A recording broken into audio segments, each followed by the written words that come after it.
baby stick all my years. And I used to own a roofing company for 3 years. It's a roofing nailer. I ain't never seen a nail turn upside down like that. I mean, how does that even happen? And it won't come loose. We tried just about everything.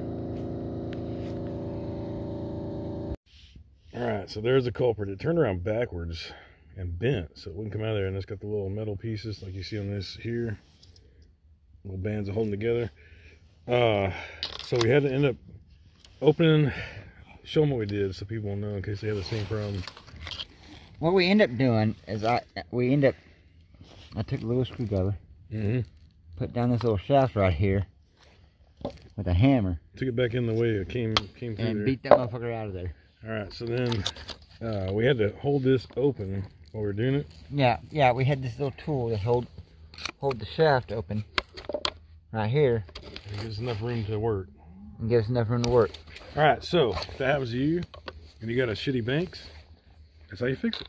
Let's see if it's going to work. Actually, it's been a pretty good nail gun for the price. Let's see if it's going to work now. Oh, that's right. Shit, I know what it is.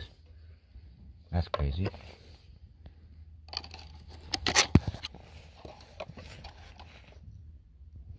You just seen that? What's that? That shaft moved? We had the shaft down. It wouldn't load because the shaft's like, remember to put the shaft back up. Alright, the moment of truth. This is actually going to shoot a nail out of it anymore.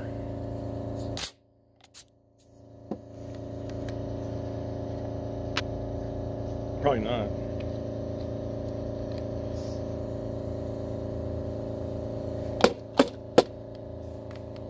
Something's jammed. Go back to work on it. Alright, the shaft was jammed up a little bit, so Okay. alright, it's operational. Now we throw the nails in. We're trying to figure this out. Figure this out in a big pile of donkey dung. This llama shit over there. Oh, hell yeah! Hang on, that one came out bent. Shoot another one. Okay, we're good.